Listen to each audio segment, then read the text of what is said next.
आप देखिए कहाँ जा रहा है हमारा देश। भाई देश का भविष्य है ये बच्चे, आप इनका एक एग्जाम ढंग से कंडक्ट नहीं करा पा रहे। केवल टीचर्स वहां पर अपने एक मंत्री से जिन्होंने शांतिपूर्ण ढंग से केवल मिलने का समय मांग रहे थे, लेकिन उन्हें किस तरीके से डिटेन किया जाता है, 6-6 घंटे थाने में रखा जाता है, किस तरीके से उनके साथ व्यवहार किया जाता है, पानी नहीं दिया जाता है, उन्हें वॉशरूम नहीं जाने दिया जाता है, पुरुष के साथ महिला शिक्षकों के साथ भी आप ऐसा दुर्व्यवहार कर रहे हैं, बहुत ही निंदनीय कृत्य है। और आप एक ऐसी संस्था को सपोर्ट कर रहे हैं जो कई जगह ब्लैक लिस्टेड है। पाते हैं आप सेंटर कहाँ देते हैं बच्चे के, यहाँ से 500 किलोमीटर दूर, 800 किलोमीटर दूर, और बताते कब है, 1 दिन पहले, 2 दिन पहले। बच्चा कैसे पहुंचेगा? चलो बच्चा पहुंचता है, सेंटर की हालत क्या है? जैसे घर में बच्चा पेपर दे रहा है, नीचे भैंसें बंधी हुई हैं, ऊपर 2nd फ्लोर पर डीजे बज रहा है।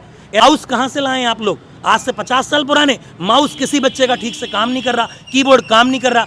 बच्चा मांग रहा है तो आप उनसे लड़ रहे हो, झगड़ रहे हो। आपके इन्विजिलेटर कैसे हैं? वो रील बना रहे हैं। साथियों नमस्कार। साथियों, जितना तुम बचकर निकलोगे उतना हम टकराएंगे तुमसे, और बगावत किसको करनी है, ये हक की लड़ाई है। देश में कल जो हुआ 31 तारीख को, वो इतनी दुर्दशा को देश की बताता है। हमारा देश जहां पर शिक्षकों को, गुरुओं को भगवान का दर्जा दिया गया है, वहां पर सरकार, निकम्मी सरकार, जो कि छात्रों के लिए एक पेपर भी सही से कंडक्ट नहीं करा पा रही है। और जब उनके गुरु उनसे सवाल पूछने जाते हैं डीओपीटी के दफ्तर के बाहर, तो मंत्री से उनको मिलने नहीं दिया जाता है और उनको डिटेन करके कहीं ना कहीं लाठी चार्ज भी किया जाता है। कई शिक्षक, चाहे नीतू मैम की बात करें, चाहे राकेश सर की बात करें, अवनेश सर की बात करें, आदित्य रंजन सर की बात करें, जयदीप की बात करें, अरुण कुमार सर की बात करें, तमाम शिक्षकों को कहीं ना कहीं इस तरह से खदेड़ा जाता है, इस तरह से उनके साथ दुर्व्यवहार किया जाता है जैसे कि वो कोई आतंकवादी हो। और देश अगर आपसे संभल नहीं रहा है तो आप कुर्सी को छोड़ दीजिए।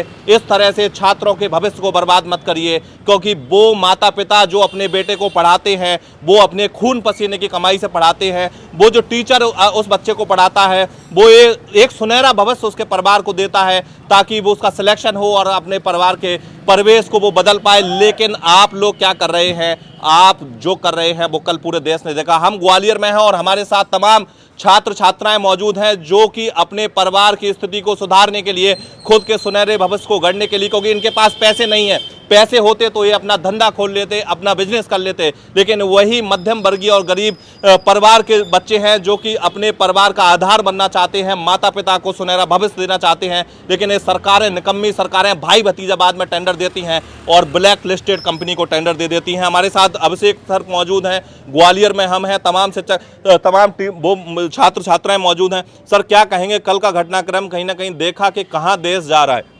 बहुत ही निंदनीय घटना कल हुई है, जैसा कि अभी आपने बताया।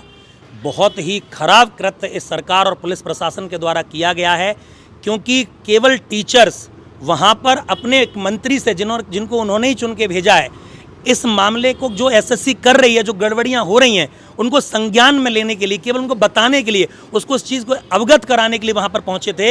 एक शांतिपूर्ण ढंग से केवल मिलने का समय मांग रहे थे कि वहां पर मिला जाए और मिलकर अपनी बात रखी जाए कि सरकार को अगर नहीं पता है, वैसे तो मुझे लगता है सरकार की और एसएससी की और एडुकेटी जो कंपनी एग्जाम करा रही है उनकी मिली भगत होगी, लेकिन फिर भी हम ये मानते नहीं मालूम है तो हम उसको अवगत कराएं, जिसके लिए वहाँ हमारे सब शिक्षक पहुँचे थे। लेकिन उन्हें किस तरीके से डिटेन किया जाता है, 6-6 घंटे थाने में रखा जाता है, किस तरीके से उनके साथ व्यवहार किया जाता है, पानी नहीं दिया जाता है, उन्हें वॉशरूम नहीं जाने दिया जाता है, पुरुष के साथ महिला शिक्षकों के साथ भी आप ऐसा दुर्व्यवहार कर रहे हैं, बहुत ही निंदनीय कृत्य है। और आप एक ऐसी संस्था को सपोर्ट कर रहे हैं जो कई जगह ब्लैक लिस्टेड है। एसएससी को एग्जाम को टीसीएस कंडक्ट कराता था, टीसीएस को आपने बदला और एक ऐसी संस्था को लेकर आए एडुकेटी जो कि पहले से ब्लैक लिस्टेड है, और उसने अभी कोई एग्जाम नहीं कराया। एसएससी का पहला एग्जाम 2025 का पहला एग्जाम, छोटा एग्जाम सिलेक्शन पोस्ट कराया है। अभी सीजीएल, सीएचएसएल बड़े एग्जाम जिसमें लाखों बच्चे अपीयर होंगे, वो तो हुआ ही नहीं है अभी।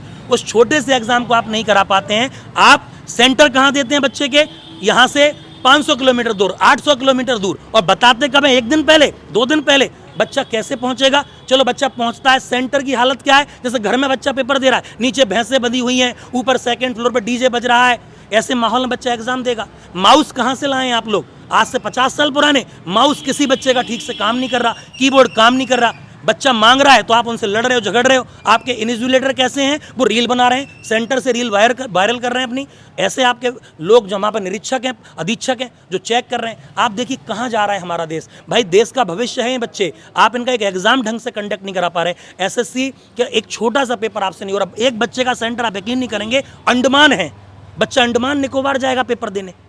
अंडमान कैसे पहुंचेगा 2 दिन में, 4 दिन में कैसे जाएगा? तमिलनाडु सेंटर कैसे जाएगा? 1000-2000 किलोमीटर दूर जाएगा, जाए कैसे? इतने पैसे उस पर होते जाने के लिए, कैसे वो एक बार अरेंज कर रहा है? और वहाँ जाके कई जगह तो ऐसा भी हुआ है कि बच्चा पहुँचा, पेपर कैंसिल, टेक्निकल इशू के कारण पेपर हो ही नहीं रहा। अब पेपर पता नहीं कब होगा, कैसे होगा। बच्चा इतना हताश होकर लौट रहा है, बच्चा क्या करे? बच्चा सुसाइड करने पर मजबूर हो रहा है। मुझसे आकर कई बच्चे मिले हैं कि सर क्या करें, तैयारी हमारा ओवर एज होने वाले, हमारा लास्ट चांस था ये सिलेक्शन पोस्ट, हम अब क्या करें? एसएससी ने ऐसी हालत कर दी, ऊपर गाने चल रहे हैं, कैसे पेपर करें, कैसे फोकस करें? सरकार क्या करना चाहती है? सरकार से अगर क्वेश्चन पूछ रहे हैं तो लाठीचार्ज हो रहा है। नेता प्रशासन से सरकार से कुछ कह रहे हैं, सरकार सुनना नहीं चाहती। तो एसएससी अगर आप एग्जाम नहीं करा पा रहे तो मना कर दो ना, बच्चे तैयारी नहीं करेंगे, कुछ दूसरा काम करेंगे, बच्चे वास्तव में पकौड़े तलेंगे, फिर क्या करेंगे?